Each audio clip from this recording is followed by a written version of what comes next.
Sobre o uso do Design Thinking na EAD. Por que eu escolhi esse tema? Bom, a minha formação ela é totalmente voltada para a área da educação à distância. Eu sou formada em Pedagogia, tenho um MBA na área de Gestão de RH e uma pós sobre Planejamento e Gestão de Educação à Distância.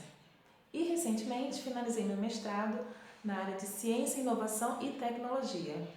E todas essas formações que eu tive, eu sempre foquei meus estudos e os meus conhecimentos no desenvolvimento humano para a educação à distância. Assim como a minha experiência profissional também veio sendo sempre direcionada para essa área, tanto nas empresas que eu trabalhei, quanto trabalhando por conta própria também. Não sendo diferente disso, recentemente, quando eu fiz uma formação de facilitadora de Design Thinking para educadores, ao final do curso a gente recebeu o desafio de fazer uma oficina para terceiros, e no caso na área da educação. Não seria diferente, como eu disse, eu foquei essa oficina que fosse realizada à distância. Todos os outros membros, inclusive as outras turmas anteriores, sempre trabalharam com oficinas presenciais. E eu preferi trabalhar então com o ramo à distância. E aí é que começava o meu desafio, que foi a coisa mais legal de ser feita, que foi planejar uma oficina à distância. E esse planejamento, que aí é a parte que a gente vai conversar aqui hoje, esse planejamento foi feito em cima das etapas do Design Thinking. Aí você pode pensar, André, mas isso já era uma solicitação do curso. Não. O pedido do curso era que a gente prestasse essa oficina sobre o assunto Design Thinking ou DT. Vocês vão ouvir falar que DT às vezes é Design Thinking, tá bom? Prestar essa oficina para educadores.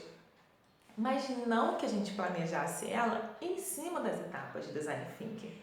Só que aí o que acontece?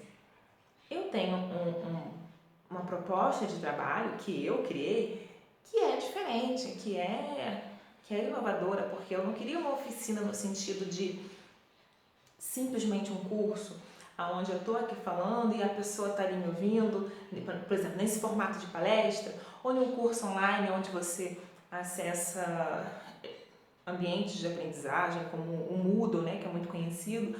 Eu não queria nesse formato, eu queria algo sinceramente colaborativo. O que eu quero dizer com isso? Eu queria algo onde houvesse a troca de verdade, não fosse só um feedback através da máquina. Eu queria realmente um curso interativo, como ocorre nas oficinas presenciais, com colar post-it, um escreve, outro escreve, calma, você escreveu isso? Então, deixa eu mudar então o que eu escrevi, que fosse realmente on time, isso tudo. Então, eu precisava de algo diferente, então foi por isso que eu resolvi planejar este curso, essa oficina virtual com as etapas do Design Thinking. Quer saber? Foi muito legal. Mas antes da gente entrar nesse assunto, eu acho legal a gente apresentar um pouquinho do Design Thinking, porque eu não sei se todos conhecem bem esse tema.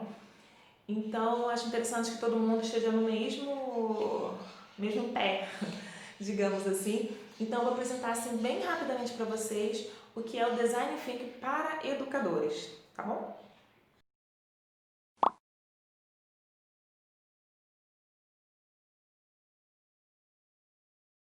Inicialmente, cabe dizer que o Design Thinking ele não é uma metodologia. Eu sei que hoje ele já é um pouco mais conhecido, muitas pessoas já sabem disso, mas existem algumas pessoas que ainda acreditam que o Design Thinking é uma metodologia. E não é. Ele é tratado como uma abordagem. E por que ele é uma abordagem e não uma metodologia?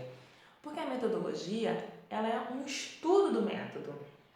E quando eu falo isso, um estudo de um método, se é um método, então eu tenho etapas pré-definidas que devem ser seguidas de acordo com a sequência lógica que ela foi definida para que você consiga gerar o resultado que já era esperado no início. Então já é muito bem encaminhado, entende? Já o Design Thinking não tem muito essa regra.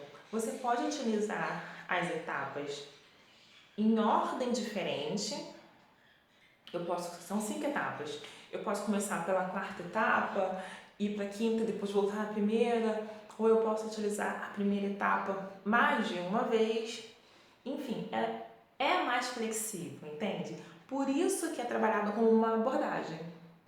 E quais são essas etapas do Design Thinking? O Design Thinking ele tem 5 etapas, como eu falei. A descoberta, interpretação, ideação, experimentação e evolução.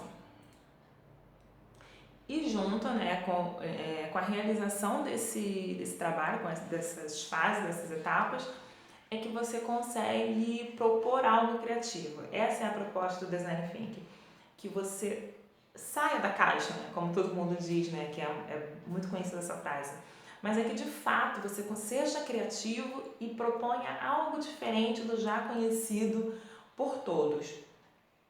E além disso, o Design Thinking é focado no usuário. Então, por isso que ele tem essa questão de resolver problemas. É resolver problemas do usuário. E esse usuário pode ser uma pessoa, pode ser um grupo, pode ser uma instituição, enfim, é mais nesse sentido.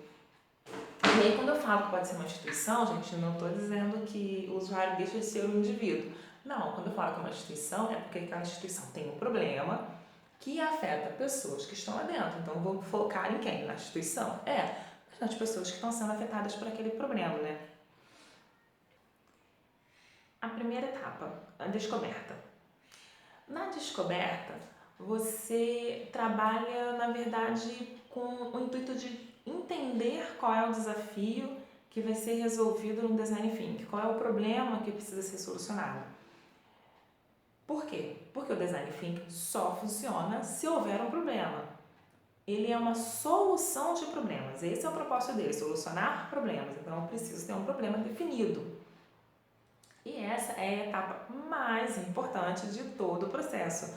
Porque se o Design Thinking tem a proposta de solucionar problemas e você não conseguir entender esse problema, não saber quais são as características dele, quais são as pessoas afetadas, quem são as pessoas envolvidas para que esse problema ocorra, quais as propostas já realizadas que não deram certo, enfim, se você não souber nada disso, você não vai conhecer seu problema de fato.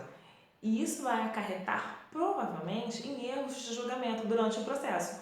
Porque provavelmente vai chegar no momento onde você vai propor algo que já foi feito e que não deu certo. Eu tenho certeza que alguém aí já passou por uma situação dessa, onde você fala uma proposta, ou você ouve de alguém e fala, mas a gente já tentou isso há alguns anos atrás e não deu certo. Ok, isso quer dizer que se fizer novamente não vai dar certo? Não, pode dar certo. Mas não é muito mais interessante que você já saiba que isso foi tentado lá atrás e não deu certo? Claro que é, porque aí você entende por que não deu certo. Isso faz parte de conhecer o problema. Conhecer todas as ramificações que esse problema pode desenvolver. E aí a descoberta serve para isso. E de que forma?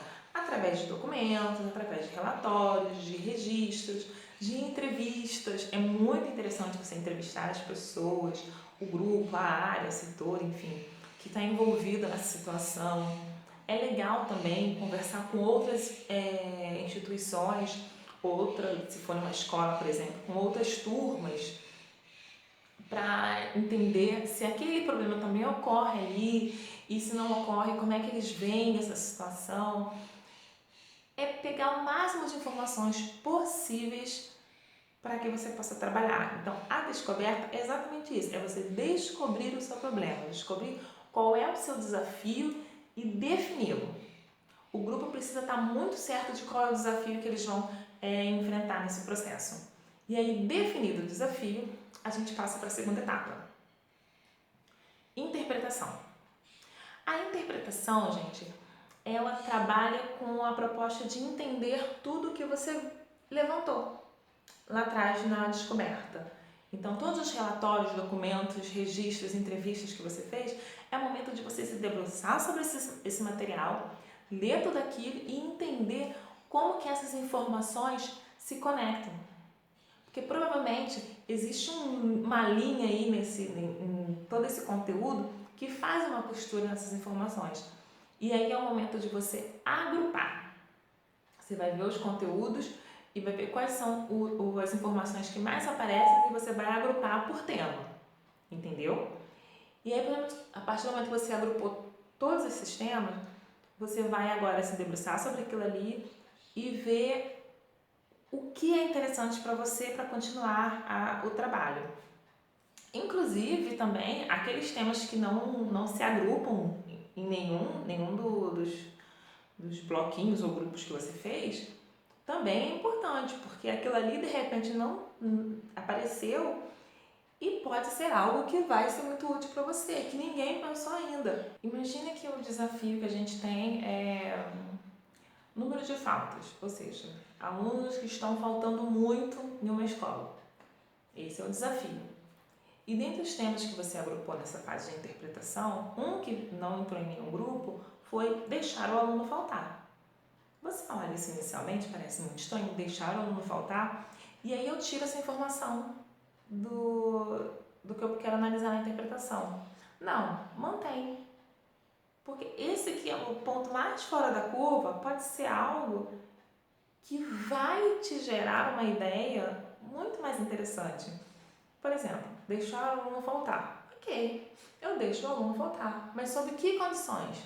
O aluno pode faltar 2 vezes, 3 vezes, sei lá, no período escolar, sem apresentar nenhum atestado, desde que quando ele volte, ele me traga um relatório, faça uma apresentação, converse com a turma sobre o que ele foi fazer.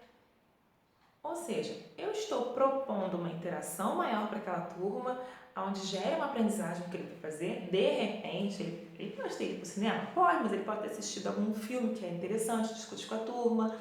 Ele pode ter vivenciado alguma coisa com os amigos que é interessante, principalmente se for um grupo de adolescentes. Enfim, é válido manter todas as informações e analisar aquilo ali tranquilamente, sem querer cortar as informações, entendeu? Próxima etapa, ideação. A ideação, o nome em si, não sei se todos conhecem a palavra ideação, mas é um processo de gerar ideias, é a ação de ideias, gerar a ideia. E essas ideias normalmente estão focadas em inovações, não são só ideias por ideias, são ideias inovadoras. Esse é o processo de ideação. E no Design Thinking para Educadores, esse processo é feito através do brainstorm. O brainstorm, muitos devem conhecer, é uma estratégia justamente para levantar ideias diferentes, onde ele tem uma regra a ser seguida, não é só todo mundo sentar e começar a palpitar, não é assim. Existe uma regra a ser seguida, um grupo que deve ser definido, preferencialmente que seja um grupo bem diferente, enfim. E aí, a partir desse momento que você faz o brainstorm, você levanta as ideias para você aplicá-las de alguma forma. No caso do Design Thinking, antes de você ir para esse brainstorm, você vai pegar as informações que você analisou na interpretação e vai gerar perguntas que vão ser respondidas no brainstorm. E essas perguntas, elas preferencialmente devem começar como? Como podemos... pontinho, pontinho. Então, digamos nesse caso que eu dei o exemplo da falta. Como podemos resolver a falta dos alunos? Esse direcionamento de pergunta auxilia que as respostas surjam mais naturalmente e em quantidade, que é o que interessa para o brainstorm. Que você pipoque todas as ideias possíveis. Não é interessante que você corte qualquer sugestão dada, por mais simples ou estranha que ela possa parecer, esse não é o momento de cortar ideias. Então, deixa tudo fluir. Então, você gerou as perguntas, né, a partir da interpretação que você fez dos dados da descoberta. Essas perguntas são colocadas para o grupo durante o brainstorm. As informações geradas ali na ideação, elas vão ser novamente o quê? Agrupadas por tema e analisadas. Para quê? Para que você possa meio que peneirar. Depois que já passou toda a fase da chuva de ideias, você agora vai dar uma peneirada para ver o que serve para o seu desafio, enquanto proposta de solução, mas também quais são aquelas ideias que inicialmente não parecem interessantes, mas que podem ser trabalhadas, entendeu? Terminou a fase da ideação, a gente vai para a próxima etapa,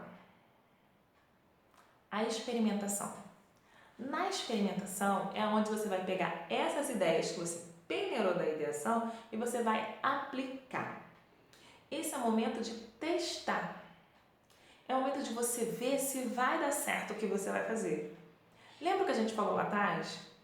Ah, e se eu tiver uma ideia que alguém já teve lá atrás e não deu certo? Viu como é interessante você saber por que aquela ideia anterior não deu certo?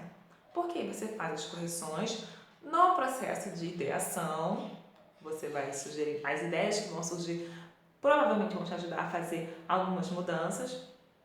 E agora, nessa fase de experimentação, você vai testar. É o que a gente chama de prototipagem. Você vai gerar um protótipo. É o seu 01, seu curso 01, a sua proposta 01, onde você vai colocar em prática para ver se dá certo, como dá certo, o que não dá certo, se funcionou, se resolveu, se não resolveu. O interessante do Design Thinking é isso, é que ele propõe que você teste. O erro faz parte desse processo. Faz parte do processo enquanto aprendizagem. Então, você errar nessa fase de protótipo é importantíssimo, porque o erro vai te gerar aprendizagem. O que acontece muitas das vezes é que as pessoas, sem entender o desafio que tem, elas propõem uma solução e, é toque de caixa, como dizem, até pela falta de tempo. E a última etapa é a evolução. A evolução, o que é? Quais são os erros, o que você aprendeu com ele, o que eu posso melhorar, aplica as melhorias e faz uma evolução do seu protótipo para aplicar novamente.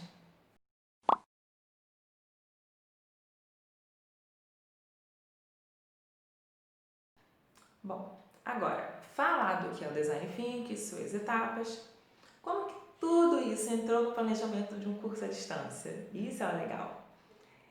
Todas essas etapas foram aplicadas nesse curso à distância, como forma de planejamento. A primeira etapa, que é a descoberta, foi o momento de eu definir um desafio. E aí tem uma coisa interessante que eu não falei. O desafio, ele pode ser definido com o grupo, como a gente conversou anteriormente, mas ele também pode ser definido previamente. Aí você vai dizer, Andréia, mas aí ficou mais fácil. Não, exatamente. O fato de você definir o seu desafio previamente não quer dizer que não vale a pena você validar, né? Porque você pode definir previamente e ainda assim não ser o que você precisa, certo? Por exemplo, esse exemplo que a gente deu da falta. Eu falei que o desafio era o número de faltas dos alunos. Mas será que se de repente a gente fosse aplicar a fase da descoberta, a gente descobrisse que, na verdade, o problema não era a falta dos alunos, que esse número de falta está sendo gerado por outro motivo, de repente, não sei, um desinteresse dos alunos ou uma questão de violência na comunidade onde essas crianças, esses alunos moram, e aí por isso eles não estão conseguindo sair de casa para chegar na escola? Então, entende que o problema em si não é a falta dos alunos, não é o número de falta dos alunos, mas sim outra situação que está gerando essa falta? Então, mesmo que você defina previamente qual é o seu problema, o seu desafio, você precisa sim aplicar a fase da descoberta para entender se é de fato isso que você definiu. No caso do curso, foi definido que o problema que seria trabalhado é a importância da fase da descoberta, porque eu entendo que para qualquer projeto que você vai fazer, independente de aplicar o Design Thinking ou não, você entender o seu problema, as suas características, é essencial para que você possa encontrar a solução correta. Inclusive no CONAD 1, eu fiz uma palestra aqui sobre a atriz, que é uma teoria sobre solução inventiva, que ela fala exatamente sobre isso, sobre a importância de você entender o seu problema, para que você consiga encontrar a solução correta.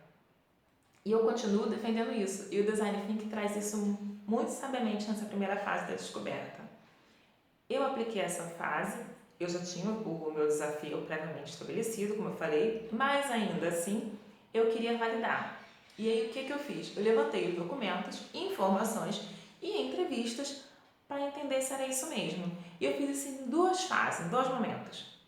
O primeiro foi quando os participantes se inscreveram no curso, eles precisavam responder um formulário, onde eu coloquei perguntas ali que direcionava para eu entender um pouco quem eram essas pessoas, qual era a história delas em que sentido? A história delas relacionada ao curso.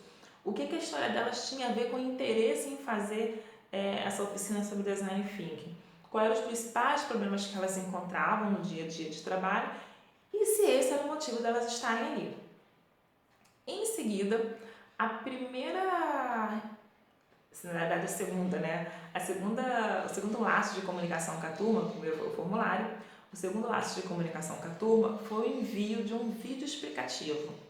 Nesse vídeo eu apresentava rapidamente o que é o Design Thinking, o seu histórico, alguns detalhes a mais sobre aquele conteúdo que posteriormente foi resgatado no nosso primeiro encontro online. E nesse encontro online, quando a gente começou a debater sobre o que eles sabiam, que não foi um momento de passar nenhum conteúdo, foi só um momento de entender o que eles sabiam sobre aquilo ali, o que eles entendiam, o que eles esperavam, exatamente refletido por conta do vídeo explicativo. E aí essas informações me serviram como base para validar se o meu desafio estava correto. Agora veja só que legal, vocês perceberam que a minha fase da descoberta ela ocorreu antes do curso e durante o curso? Esse é o legal do Design Thinking, que ele te dá essa flexibilidade. Em seguida, eu passei para a fase da interpretação, que era entender esses dados.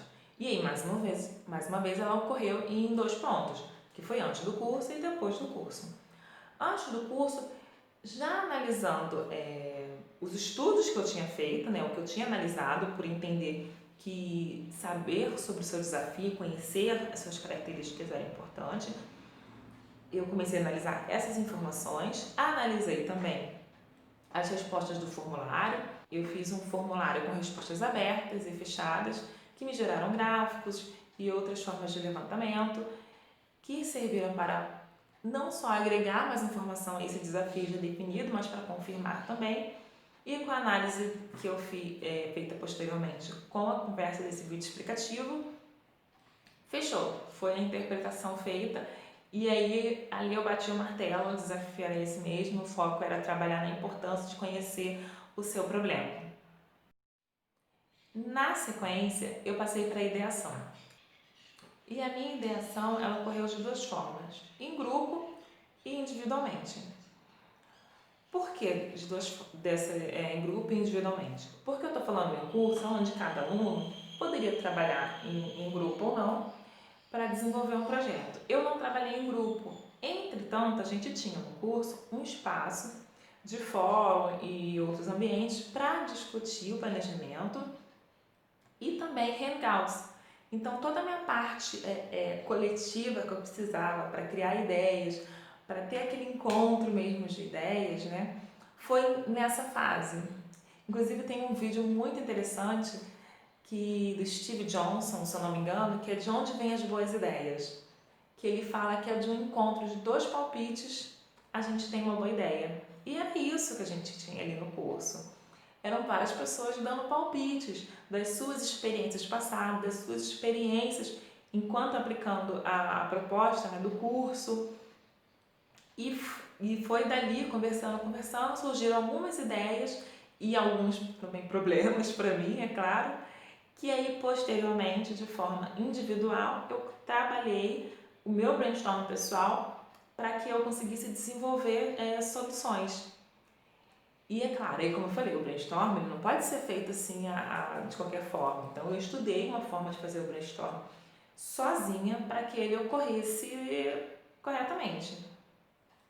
E aí eu vou dar um exemplo para vocês. Eu lembro que o grupo estava discutindo sobre a questão de aplicar dinâmica, que era muito importante para o grupo se envolver, para iniciar a própria oficina e tudo mais. E aí eu me peguei assim, gente, como é que eu vou fazer isso à distância?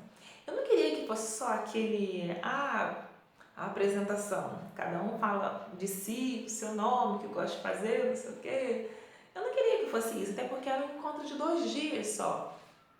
Não ia dar tempo para fazer dessa forma.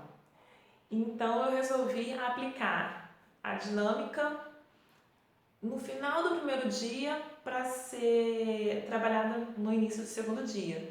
E aí foi uma dinâmica sobre ideação, que era uma fase importante. Foi uma dinâmica que, na verdade, mexia com a turma com essa questão de pensar diferente. Olha, vamos quebrar esse paradigma, não dá para seguir na mesma linha. Apresentava um problema que eles tinham que resolver e que trabalhava com essa ideia de você precisa extrapolar sua mente, você precisa fazer associações com outras situações parecidas com essa que possam te ajudar a resolver. Então, esse era o meu pontapé para fazer a ideação e era uma forma de fazer com que a turma se juntasse mais, sabe? Tivesse aquele sentimento de grupo, porque quando eu apliquei a dinâmica, eu pedia que eles respondessem, né, que eles dessem as ideias deles, num espaço que a gente tinha no curso chamado Mural. Vou deixar uma telinha dele. Conseguiu pensar em uma proposta para esse desafio aqui do foco e da fala? Olha, me enrolei nesse desafio. Eu não sou muito boa nessas atividades, assim, eu peno um pouquinho. Mas eu fiquei com dificuldade de pensar, porque tinha que formar a ponte, né? E uma ponte estável. A minha ponte não ficou nada estável.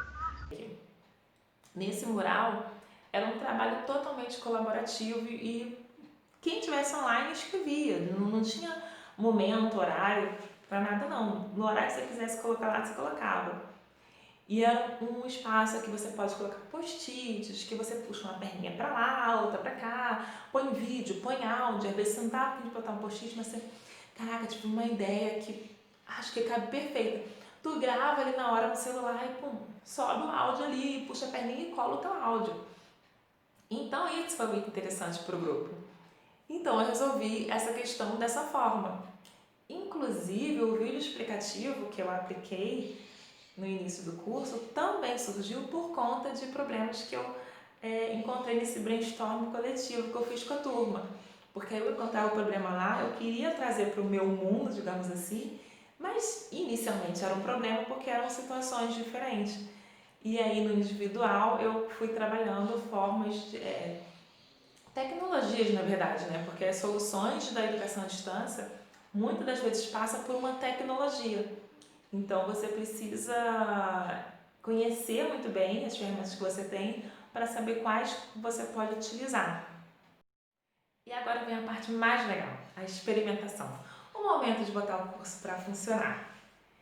Bom, depois que eu tive todas as ideias, as tecnologias que me seriam úteis, qual a estrutura do curso que eu ia fazer, o roteiro do que seria abordado em cada etapa, chega o momento, na verdade, de experimentar, de prototipar o curso.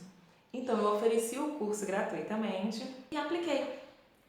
E aí depois de você aplicar o curso, o que é legal na fase de experimentação é você ter uma postura crítica, no sentido de parar, analisar tudo o que você fez e encontrar o que deu certo, o que não deu certo, analisar item a item e fazer um relatório mesmo, porque se você faz isso muito só de boca ou fica só na cabeça, eu acho que perde um pouco da essência da importância dessa fase e perde mesmo quanto à informação, porque você não registra aquilo ali. Então, fiz um relatório mesmo de fato, com todas as informações, onde ali eu tenho tudo que é necessário para a fase seguinte, a evolução, que é onde eu posso utilizar todas essas informações para aplicar o curso novamente em um formato diferente, onde os erros que aconteceram no curso aplicado, no teste aplicado, não vão acontecer novamente, ou pelo menos tenta-se que não aconteça. Foi assim que eu apliquei o Design Thinking no planejamento de um curso à distância. Tendo em mente que o Design Thinking é uma forma de solucionar problemas que está centrado no usuário, grande parte das dificuldades em realizar esse processo já ficam sanadas, porque eu acho que é fácil entender que se você está centrado no usuário, então há uma necessidade de empatia muito grande para que esse processo ocorra. E aí, quando eu falo em empatia, não é simpatia. Não é você só ouvir o que o outro está dizendo e... Não, é empatia mesmo. É parar, se colocar no lugar do outro, não criticar o que o outro está dizendo, não fechar os ouvidos para o que o outro está falando, é você parar e se pôr mesmo no lugar do outro. Essa empatia é essencial para um processo de design thinking, porque você precisa entender o problema na visão daquela pessoa que está ali. E é isso que a fase da descoberta ajuda você em sentido de ferramenta, em sentido de estratégia, né? Porque não basta você ter o sentimento, você precisa saber como fazer. E a fase da descoberta te ajuda muito nesse sentido. Bom, eu agradeço a participação de vocês, o interesse de vocês. Se quiserem entrar em contato comigo, eu vou deixar aqui os meus contatos e espero ver vocês numa próxima vez.